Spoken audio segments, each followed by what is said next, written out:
My mom made this shirt. She made it for her father, my grandfather, and I inherited it about a month ago. My grandfather passed away this summer. My mom died when I was about 11 years old from stage 4 breast cancer. When I found this, my grandmother offered it to me, learned about the history and put it on. I never wanted to take it off. I didn't ever, for the rest of my life, want to wear anything else. Technically, it's a nightgown, not really appropriate for running around the streets and not the best for formal occasions. And if you wear the one piece of clothing that you have that your mother made too much, you probably won't have it anymore. There's moments scattered throughout our lives that have lasting impacts on us, that change everything about who we are and rewrite the story going forward. I'm 32 years old now, today. Technically, yesterday when you're watching this video, January 4th, 1993, a blushing 2-week late baby boy came into this world. And it's been quite the journey. I've done this video series a few times now, and I'll try to leave links down below so you can watch the previous birthday years. But this is an overview, a quick breakdown, a chance for me to reflect on life and ask and challenge you all to do the same. 10 moments where everything changed, where nothing moving forward would ever quite be the same as it was the day, the hour, the minute before. These are the 10 moments that at 32 years old, I can say changed my life forever. Now, the interesting thing is the list that I just wrote down, the 10 things that came to mind, I think 4 or 5 of them have happened in the last year and a half, which is 1, a remarkable collection of impact and change, and 2, it means that other things, and I haven't checked this yet, I haven't went back to look, but other things that I just can't recall, I can't think of, I can't reflect on, have slid off of this list when I was 28, 29, 30. And so that'll be a fun mirror to hold up. What holds value moving forward? What remains impactful? What trauma has yet to be resolved? And what change has been lasting and maintained itself? What stories have rewritten themselves in a way that impact the future anew? Sometimes stories that you've glossed over take on a new definition 15, 20, 30 years later, and suddenly they're sentient to or central to who you are and how you define yourself and where you go. So, I'll try to go through this list quickly. It's a little bit of a selfish video. It's a video that I enjoy doing. It's a video that I enjoy sharing because a lot of these moments are things that people can relate with, and I love hearing for you all what some of the salient moments have been in your lives. We all live these remarkable, wonderful lives that are punctuated by hardship and trauma, that are defined by courageous optimism, by a striving forward. So, I'll let you know mine. You let me know yours. I'm going from order of what I kind of think least relevant to most impactful moment of my life to date. When I was 15 years old, I took a 150-day vow of silence. I was struggling with a lot of things. I was reconciling my mother's death and a divorce that happened afterwards, and moving from my father's house to my grandparents' house, and just really having a very hard time finding my place in the midst of all of it. And alongside that came, this gumption, this desire to push boundaries, and this deep yearning search for faith and religion and spirituality. And all of that culminated in a vow of silence that I took as a way to challenge myself, as a way to work through some trauma and some things that I was struggling with at the time.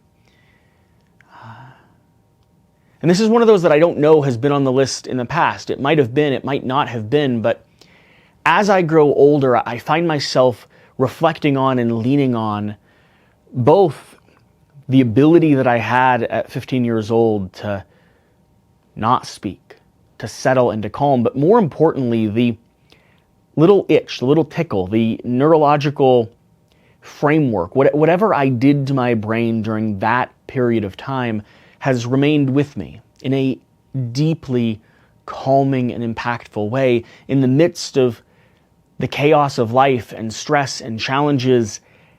I have always had this little sense, this little bit of knowledge of neurological, construction, the building blocks that happened before I was 25 and, my brain stopped being quite as plastic as it was when I was a teenager. I know that I can be quiet, which might surprise some of you, but quiet not even in a vocal way, but in a mental way, in a commitment and willingness to maintain something. It doesn't mean that I'm good at that in every area of my life. In very few, actually, which is maybe why I reflect and lean on the moment where I accomplish something that very few do. Next one. When I was about 21 years old, I got my first tattoo, which was around my neck, and a number of other ones over the following years. Now, I'll never have another tattoo again, and the half-finished ones that I have will never be fully colored in unless we're using Sharpie and it's my kids that are doing it. But tattoos for me helped in really two major areas of my life. They were more mental, they were more psychological than an outward display, and I think for many people that's probably the case.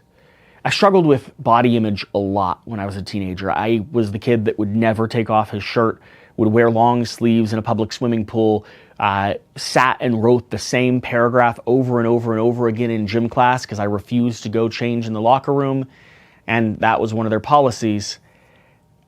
I had a really hard time figuring out who I was and where I fit in and how I interacted with peers and with the opposite sex, and tattoos helped redefine my body image in a major way. And even to this day, if I'm feeling uncomfortable, out of place in an area that isn't quite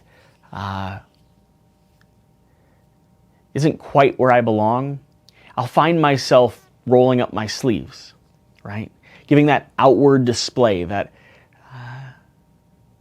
little bit of storytelling that I can do with my body before someone has the chance to meet me. The other thing that tattoos did for me is I got them at the edge of coming out of a severe and prolonged period of depression, of suicidal ideation, of a deep struggle with life and with the meaning of it and with any type of purpose moving forward. A lot of that was trauma catching up to me from earlier years, combined with, at the time when I was about 19 years old, a leaving of the faith that I grew up with and the faith that I'd explored throughout all of my teenage years.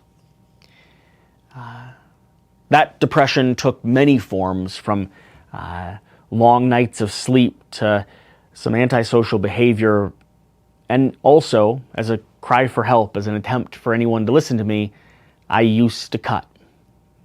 Right? Take a blade and mark up my skin. I carved an X into the top of my hand, and I'd walk around my college campus with my sleeves and my hand publicly visible, desperately wishing, hoping, challenging that anyone would notice, that anyone would care enough to say something. Now, I, of course, would obfuscate and deny and paint a pretty picture, Oftentimes people that are in a bad space mentally are some of the best at hiding, distorting, and justifying whatever it is they've done and they're doing. But at one point I got these tattoos here on my forearm, these abstract lines with some stitching across them. And at the point I started getting tattoos, I started moving away from my depression. I stopped cutting because I already had the visual element. I didn't need to inflict it or design it on my own skin. And I started reforming and reshaping my identity, my personality, becoming more confident, more public, and leaning into the future, seeking, pursuing, trying to figure out. If I didn't have any meaning at that point, if I didn't have any faith, any foundation to rest upon, well, then life would be hard, and I would do my best to figure out some course of action that was worthwhile. When I was about 13 years old, about a year and a half, maybe 2 years after my mother passed away, my grandfather, the father who, my mom's father, took me hiking on the Appalachian Trail. We spent 3.5 months hiking from Penmar, Pennsylvania, Maryland border, all the way up to Mount Katahdin, Maine. We hiked, 12 to 1,500 miles. I don't know the exact math because you do side trails and you cut off in different directions, and I've never been very good at algebra anyway. I skipped most of 8th grade, I believe, before going into high school. And it was so worthwhile. Out there on the trail, I felt like I was at peace, like I was accomplishing something. I was treated as a peer by the other hikers, even though I was a 13-year-old kid journeying and going on this adventure. For me, at the time, it was the perfect framework to grow in confidence and to build myself outside of the constraints and the context that life had taken, that dark cloud, of my mother passing away. I don't know where I would be or what shape my life would have taken if my grandfather hadn't stepped up to the plate and said, "Hey, you said you want to go hiking. Let's do something wild." If the people around me hadn't been willing to push the boundaries of what was normal in society, let me skip school a little bit. I carried a math book with me and I read a ton of great literature on the trail, but I learned more there than I learned ever in middle school or high school combined. That was so worthwhile. Number 7, or number 4 if you're counting the other direction. Starting this channel, starting Quackalope. I started this channel, one, because I'd always dreamed of creating content on YouTube. I had experimented with the Zay Frank style when I was in college and loved the platform, consumed and absorbed, and have always been drawn to the storytelling and the community that you can build here.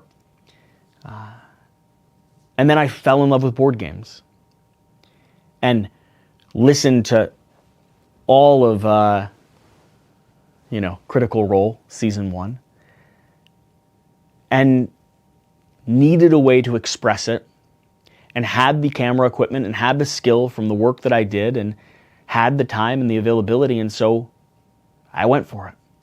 I started creating content. I started trying to create videos that I wanted to watch. After I'd consumed everything that I could find online, all of the Shut Up and Sit Down videos at the time. And this channel has shaped the last 6 years of my life. It helped me survive through COVID, which was a remarkable and traumatic experience for all of us. It introduced me to my wife. It's allowed me to meet and connect with so many different friends.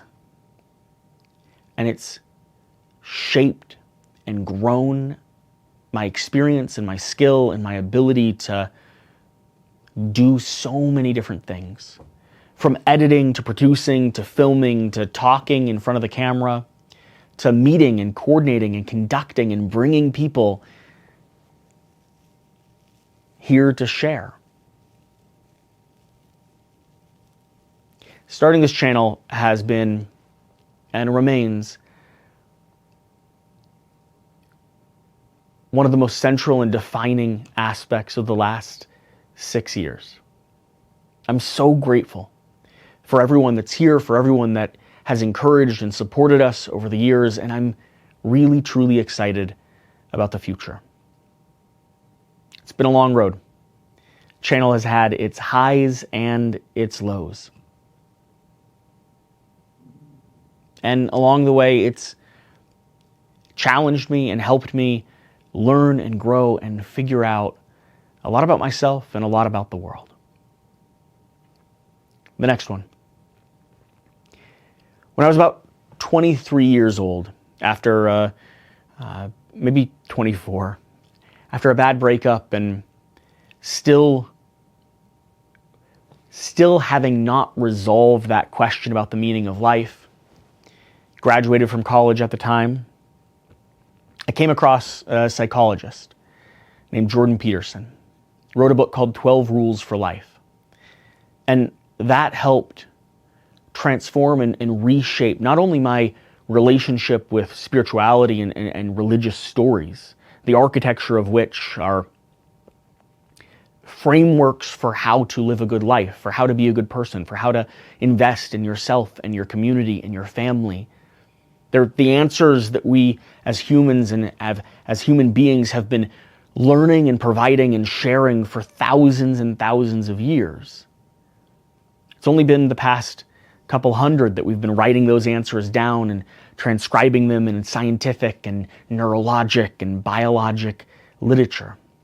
Instead, what human society has done, and we're not so different from humans 2,000, 4,000, 5,000 years ago. What human society has done is we've carried stories forward. And so this hurt and this heartbreak and this feeling of betrayal that I had when I distanced myself, when I left the church entirely, took on a new context. I didn't have to be spiritual in order to have value, in order to gain wisdom from these stories that I'd grown up with. And then on top of that, the other thing that Jordan Peterson did that was so impactful for me at the time, and still even to this day, is that he said life is punctuated by suffering. He acknowledged the fact that life was hard, but that it was still worth living, that you could find meaning, that by applying yourself diligently, aiming in a direction that was worthwhile and pursuing it with everything that you were, you wouldn't necessarily become happy. But happiness wasn't the goal. Purpose was. Impact, if and mostly on yourself. Having lived a life up to that point that had primarily been defined by tragedy and loss and challenge, at least from how I perceived it at the time, having someone, an authority figure, a professor, just acknowledge that that was the case and that that was everyone's experience was so moving and powerful and eye-opening. I read through 12 Rules for Life and have continued to read through it over the years. And the impact that the framework for those rules have had on me have led me in a number of directions. Pursuing and reading a vast array of books, from more simple but highly impactful books like Mel Robbins' The 5-Second Rule, to studying a textbook on human neurology, reading The Brain That Changes Itself, deep diving into The Body Keeps the Score, which is one of the most excellent books on trauma I've ever read. It set me on this venture of studying and analyzing and looking as deeply into myself as I possibly could and continuing to change, twist, and refine who I was so that I could be more the person that I desired to be. The next one, number 6, if you're counting in order. Number 5, if you're going on importance and hierarchy. About a year ago, almost to the month, I got an official diagnosis for ADHD. And started going down the rabbit hole of what that meant, starting exploring through medications, starting trying to understand why my operating system always desired stimulation. Why I speak a little bit too fast in the midst of conversations, especially those posted here on YouTube. Why I didn't really have the attention span to sit down and read complex rules, but I loved playing them with people. Why, if something didn't give me dopamine, wasn't stimulating, wasn't intriguing, didn't draw my full attention, it was as if it didn't exist at all. It was pulling teeth in order to do it.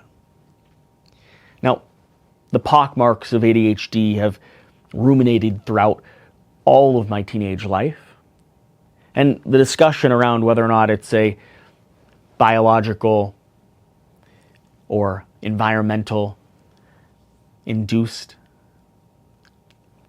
character trait, induced disorder, is well and good. But the one thing that I can say for sure is my dopamine system doesn't quite operate right. It's not quite balanced. And the insight into that has given me the opportunity to learn and study and discover so much more about myself. I think I've read about 10 books on ADHD over the last year alone.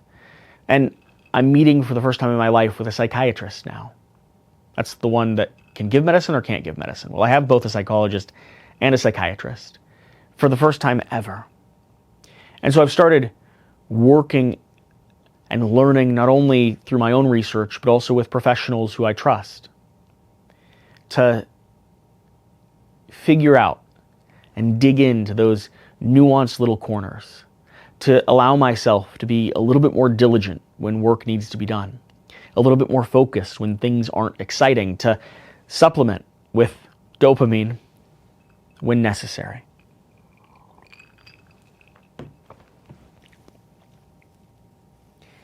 That new context to how not the average neurotypical human works, but how I individually work, and the quirks that come alongside that, has opened so many doors for me to explore, grow, and continue improving.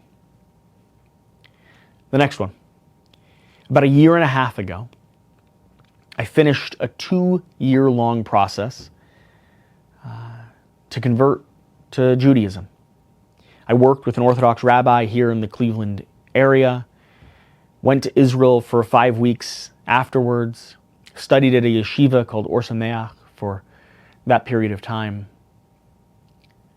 And while I still have a lot of room to grow and so much to learn, I've never felt so whole and complete. I've never felt like my life had framework that was logical, had theology that was explorable and explainable and reliable.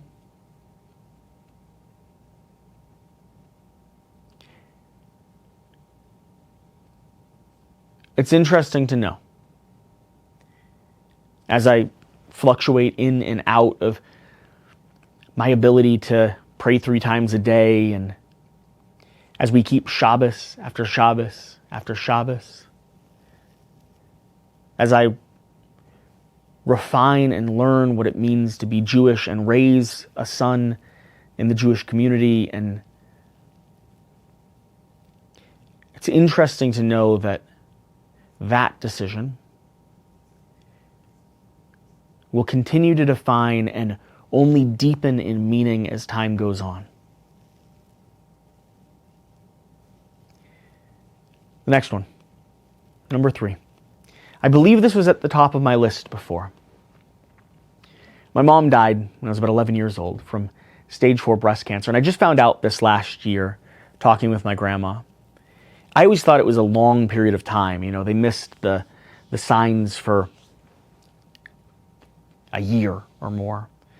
And it turns out that the doctors back in, early 2000 missed the sign by about 6 weeks or so. My mom was breastfeeding at the time, my younger sister, and went into the doctor and said, something doesn't feel right. Something feels kind of strange. I feel a lump, it's painful. But because she was breastfeeding and because she was so young, the doctor said, well, monitor it.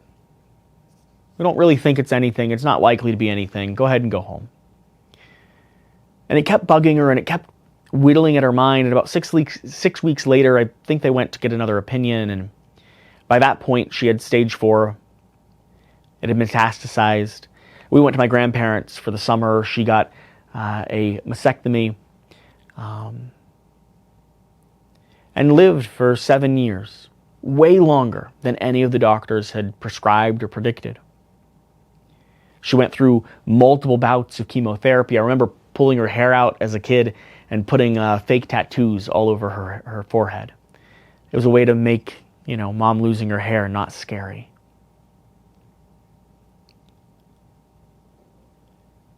Her death, probably as it should, shaped and defined and challenged and continues to challenge every aspect of my life preceding it. Or following it, I guess.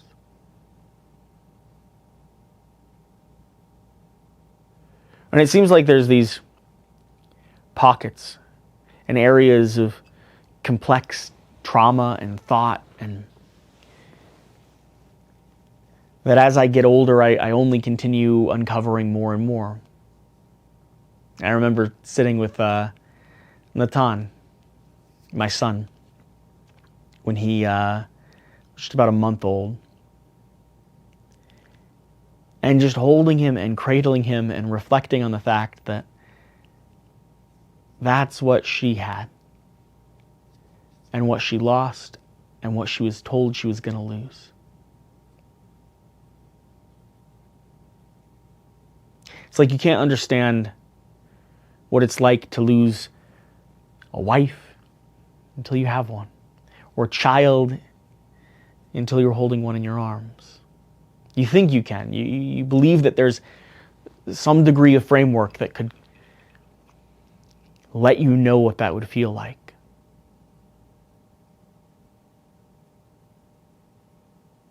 But you just can't. That used to be my number one. Now there's 2 in front of it. My number 2 was about 1.5 years ago, after I came back from Israel, marrying my wonderful, incredible, better than me at board games wife. Shira is amazing. She's the best thing in my life. If I ever mess this up, she can use this to remind me I owe her everything. I owe her my joy and my laughter, my happiness, my stability.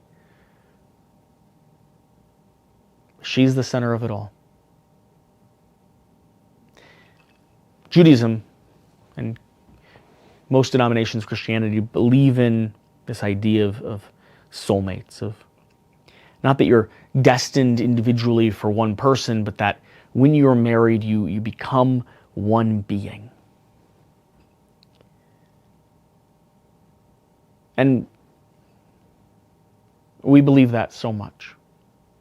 We match and we mirror and we challenge.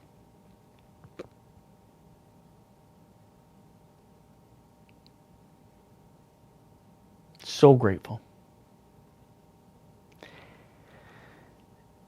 And becoming a father, which is only doable and only a gift because of my incredible wife,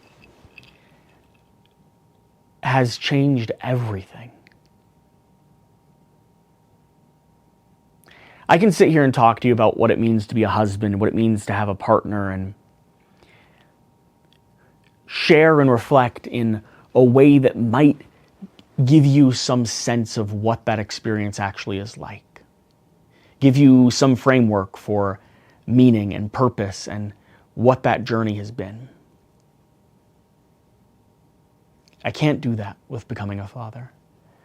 There's no words that I can express or share that would even come close to describing how remarkable, how impactful, how life-changing, how awestruck I am every day. I am obsessed with my son. I'm infinitely proud of him, infinitely in love with him. I want nothing but the very best, and I'm challenging myself in every corner of my life to become someone who is worthy and deserving of him and his mother.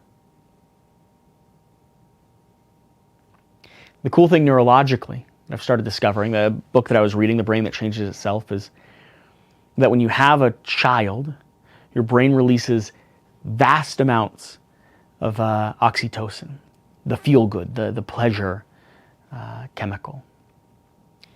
And what scientists think that does at the moment is that it actually breaks down neural connections. It plies the brain, makes it as plastic as possible, so that change can happen, so you can reshape yourself from a person who was not a father to a father. A person that didn't think he could handle it, that didn't know how it was possible, to someone who could. And so I'm both enjoying and trying to take advantage of that plasticity, of that oxytocin flowing through my system. The change feels, and the opportunity for change feels so different from anything that I can recall experiencing in recent or distant memory. So there you have it. Those are my 10 moments where everything changed, where life took on a new light, where the path that I was treading set its course, and I kept going forward. I'm 32. I feel old. I have nerve damage in my hand right now. My knee's been threatening to give out recently. My hairline's receding.